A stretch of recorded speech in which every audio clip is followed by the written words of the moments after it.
ये प्रेजेंट को जो बेहतर बनाता है उसका फ्यूचर, उसका भूत दोनों बेहतर हो जाते हैं, सब कुछ बेस्ट। इसलिए होशो हवास में जिंदगी जीना चाहिए।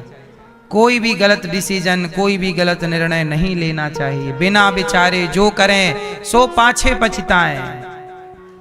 काम बिगाड़े आपनो जग में होए हंसाएं। नीति से चलना चाहिए, धर्म से चलना चाहिए। भगवान श्री कृष्ण इतने बड़े आदमी हैं, भगवान से बड़ा कौन, लेकिन वो विदुरानी के घर चले गए। दुर्योधन ने कहा कन्हैया भोजन कर लो। माँ ने 56 भोग बनाए। गांधारी जी आज भगवान के लिए बना रही हैं, भगवान को परोस नहीं लो, खाओ। भगवान बोले कि माँ दुर्योधन हम तुम्हारे घर नहीं खाएंगे। क्यों नहीं खाओगे? गांधारी बोली बेटा खा लो ना। कन्हैया बोले ना हम नहीं खाएंगे, नहीं खाएंगे। क्यों? माँ, गांधारी माँ, तुम्हारे बेटे ने मेरी बात सुनी नहीं। मैंने इस दुर्योधन से कहा कि पांडवों को 5 गांव दे दो, पर इसने मेरी तनिक सी ना सुनी। जब इसने ना सुनी तो मैं क्यों सुनूं, मैं क्यों खाऊं आपके घर? खिलाने वाले के अंदर भाव ना हो तो 56 भोग भी फीके हैं, और खिलाने वाले के अंदर भाव हो तो नमक रोटी में भी बड़ा स्वाद है। बोलो हाँ कि ना?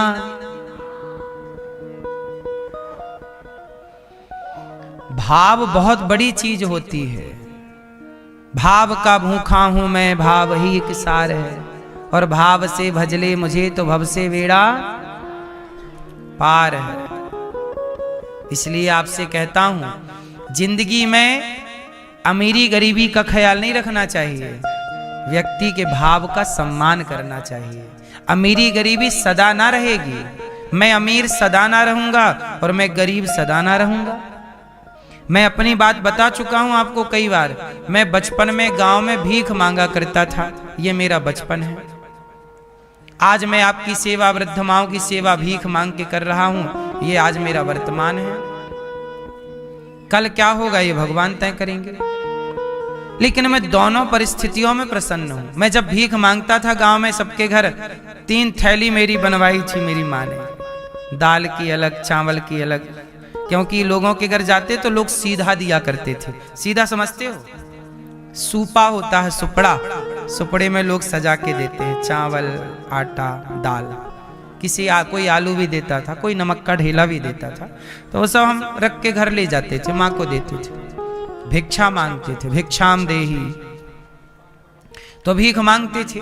उस समय भी प्रसन्न थे। परिस्थितियां सदा किसकी रही हैं बताइए?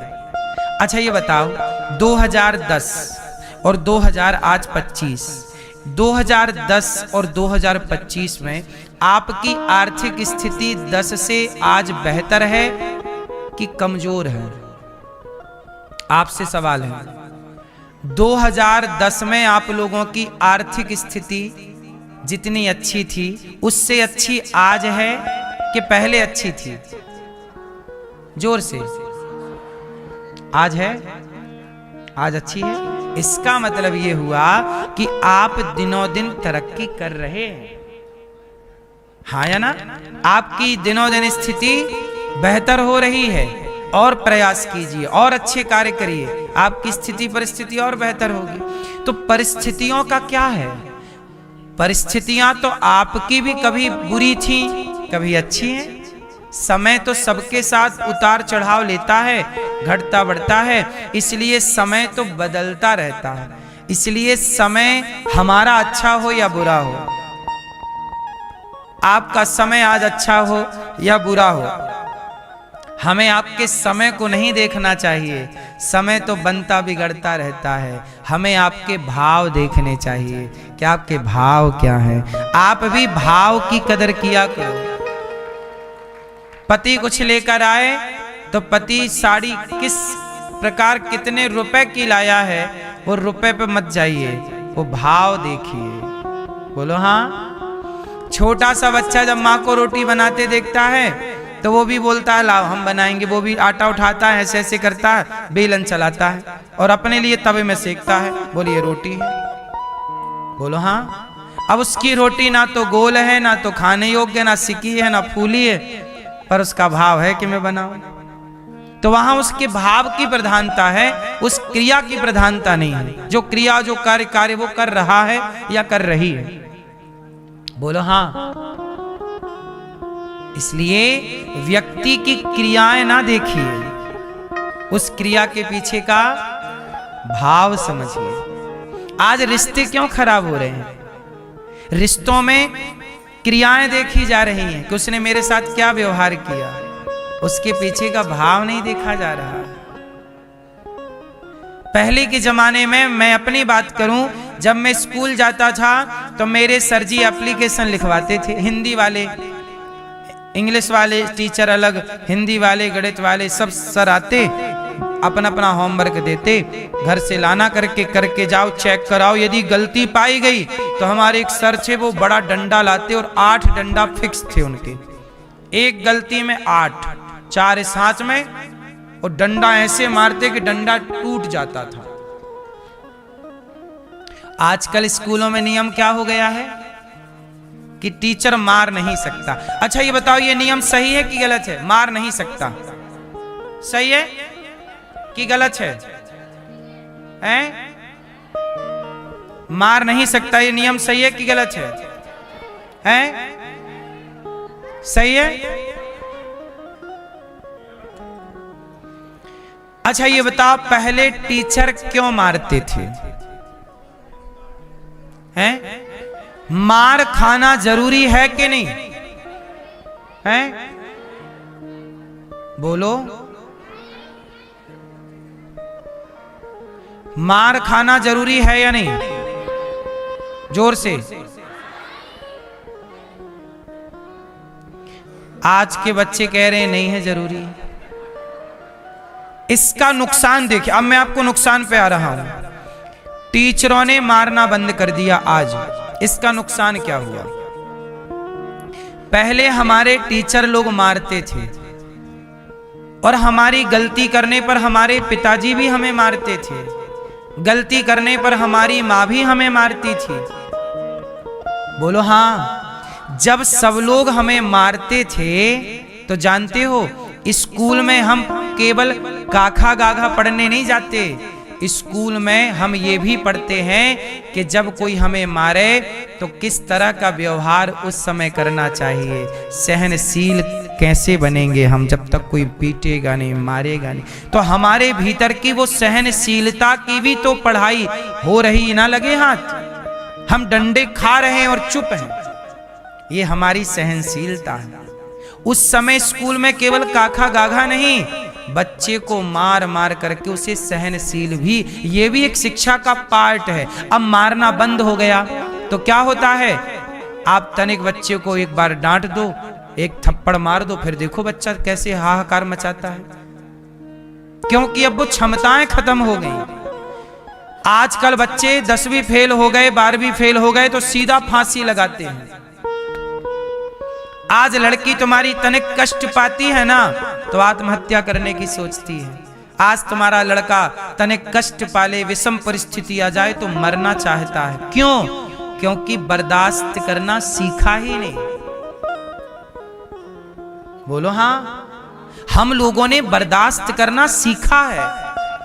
कितना भी बड़ा तूफान आ जाए, कितना भी बड़ा संकट आ जाए, कितना भी कठिन समय आ जाए, हम लोग सह जाते हैं क्योंकि सीखा है ना। आज के बच्चे तनिक भी विपरीत समय सहन, डिप्रेशन क्या है? हम लोग कभी जानते नहीं कि डिप्रेशन क्या होता, तनाव क्या है, हम लोग कभी नहीं जाने कि तनाव क्या है। आजकल का 20 साल का लड़का डिप्रेशन में है। हम लोग 20 साल के थे तो जानते नहीं थे कि डिप्रेशन क्या होता। बोलो हाँ। भाई सहनशीलता थी हमारे अंदर। बाप की 4 बातें और बाप के 4 जूता सहन करते हैं, माँ की 4 बातें, माँ के 4 डंडे सहन करते हैं। गुरु की 4 बातें और गुरु के 4 डंडे सहन करते हैं।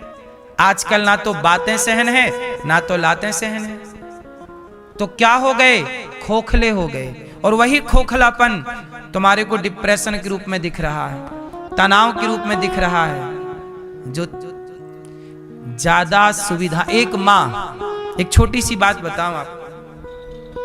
एक दादी थी, बच्चा हुआ बेटे के, दादी मेरा पोता, मेरा नाती, मेरा नाती, मेरा बच्चा, बेचारी वो दादी बैठी रहे और दिन भर उसे गोद में लिए रहे। अब वो छोटा बच्चा ना थोड़ा बड़ा हुआ और खड़ा होना चाहा। बच्चा खड़ा, तो जैसे ही खड़ा हुआ तो वो गिरने लगा। दादी बोली नहीं नहीं नहीं, खड़ा मत करना, गिर जाएगा गिर जाएगा। लो भैया, वो दादी ने उसे गोद में लिए रहा और खड़े नहीं किया। जब वो खड़े होना चाहे तो गोद में ले, ना उसकी माँ खड़े होने दे ना उसकी दादी खड़े होने दे। अब वो खड़ा ही नहीं हुआ तो चले कैसे भाई? खड़ा होगा गिरेगा, एक कदम चलेगा गिरेगा। अब उसे दादी ने गिरने नहीं दिया, खड़े नहीं होने दिया, और उसकी उम्र वो बचपन की, वो खड़े और गिरने की निकल गई। वो बच्चा अपाहिज हो गया। जहां गिरना चाहिए वहां जरूर गिरना चाहिए। अब छोटे बच्चे को आप गिरने ही ना दो, चलने ही ना दो। मेरा लाडला, मेरा प्यारा, तो मैया तुम उसकी दोस्त नहीं हो, तुम उसकी दुश्मन हो। जरूरत से ज्यादा लाड़, जरूरत से ज्यादा प्यार। सीता मैया के संस्कार देखो ना। सीता मैया महलों में भी रह रही हैं और जंगल में भी रह रही हैं। समय जंगल में रहने का जाए कि महलों में रहने का जाए, तैयारी दोनों की करके रखनी चाहिए, क्योंकि समय जब आएगा तो बताकर आपके बच्चों की क्या तैयारी है। क्या तनिक सा कष्ट सह पाएंगे कि सही तनिक से कष्ट में फांसी लगाने का सोचेंगे? इसलिए वो गुरुजनों की मार जरूरी थी, वो स्कूल के डंडे जरूरी थे, वो माँ का डांटना, वो बाप का फटकारना जरूरी था। बोलो हाँ कि ना? इसलिए बच्चों को लाड़ लड़ाइए, पर जरूरत पड़े तो ठीक से समझाइए, क्योंकि उनको ये याद रहे कि हमें मार भी पड़ सकती है। भाई बिनु हो ही न प्रीत, विनय न मानत जलधि जड़ गए 3 दिन बीत। बोले राम सकोप तब भय बिनु हो ही न प्रीत। बोलो हाँ। ये सब शिक्षा है। आजकल आप लोगों ने अपने बच्चों को बिल्कुल कमजोर कर दिया है, खोखला कर दिया है। कोई भी कष्ट बर्दाश्त नहीं होता बच्चों से, ना गर्मी बर्दाश्त होती, ना सर्दी बर्दाश्त होती। हम तो नंगे पांव खेत में गैया चराते रहते रहे। हम अपने पिताजी से जब महीने 2-2 महीने रो रो के चिल्लाए कि जूता तो दिला दो, तब 50 रुपया वाले जूता वो महीनों बाद लाते थे, और जब तक वो पूरे फट ना जाए तब तक दूसरे की कोई संभावना नहीं। और फट गए तो 3-4 महीने नंगे पांव चलो गैया चराओ। हमारे पांव में 4-6 कांटे लगे रहते थे परमानेंट। कठोर बनाया है शरीर को। शरीर को जितना कोमल बनाओगे उतना कोमल हो जाएगा, और जितना कठोर बनाओगे, शरीर जितना कठोर होगा उतना जल्दी, उतना आप स्वस्थ रहेंगे, उतना आप बर्दाश्त करेंगे चुनौतियों को, परिस्थितियों को ठीक करेंगे। नदी के पार गैया चली जाती है हमारी, बड़ी नदी, बारिश का टाइम, हम लोग नदी पार करके जाते हैं। तैरना कहीं सीखे नहीं है, स्विमिंग पूल में सामने तालाब था, घर से दौड़ते तालाब पे जाते, पार करते। हर परिस्थितियों से लड़ना सीखा है हम लोग। दुख में भी इतना दुख नहीं है, दुख में भी इतना दम नहीं कि वो हमें दुखी कर सके। फिर दुख में भी इतना दम नहीं कि वो हमें, फिर आया कई बार दुख, चला गया, है ना?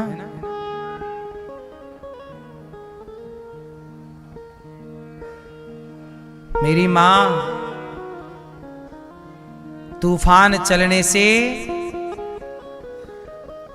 पत्ते गिरते हैं, कमजोर पेड़ गिरते हैं, तूफान चलने से पहाड़ कभी नहीं गिरते। अपने आप को चट्टान बनाओ, कमजोर पत्ते ना बन के रह जाए तुम्हारी संतान। हैं? तूफान तो आएगा, आप सोचो कि दुख ना आएगा, तूफान ना आएगा, आएगा। तुम्हारी तैयारी कितनी है ये बताओ। सुशांत ने आत्महत्या कर ली और तमाम सुशांत जैसे लोग, लड़के लड़कियां, भारत में रोज हजारों आत्महत्याएं होती हैं। पूरा रेशो देखा जाए तो पूरे भारत का। बोलो हाँ, क्यों होती हैं? क्योंकि भीतर से खोखले हैं, बर्दाश्त नहीं, परिस्थितियों से लड़ना नहीं जानते। बच्चों की पढ़ाई केवल इंजीनियर बना देना, आईएएस आईपीएस बना देना, ये पढ़ाई नहीं है। मैंने बहुत आईपीएसों को भी देखा आत्महत्या कर लेते हैं। आईपीएस आईएएस आत्महत्या कर ली। काहे कर ली? तुम तो पढ़े लिखे थे। क्योंकि साहब तुम पढ़ लिख के डिग्रियां तो ले आए, नौकरियां तो पा ली, लेकिन जिंदगी जीना ना सीखे। नौकरी कर लेने से ज्यादा कठिन है जिंदगी जीना। आईएएस बन जाना इससे भी ज्यादा कठिन है सफल जिंदगी जी लेना। बोलो हाँ। आईएएस के एग्जाम में इतना तनाव नहीं है, इतना चैलेंज नहीं है जितना जिंदगी जीने चैलेंज है। हाँ या ना? इसलिए प्रसन्न चित्त से जिंदगी जी लेने वाला व्यक्ति सफल है। जिंदगी में आए हो, बिंदास जियो, और इसके लिए अपने बच्चों को मजबूत बनाओ। नंगे पांव चलाओ बच्चों को, पत्थरों में दौड़ाओ बच्चों को, दौड़ाओ, थोड़ा गिरने दो, थोड़ा संभलने दो, थोड़ा नुकसान होने दो, थोड़ा फायदा होने दो। बच्चे को छोड़ दो, बेटा जा। ये भी तो एक बताओ, सबसे खतरनाक पक्षी कौन होता है?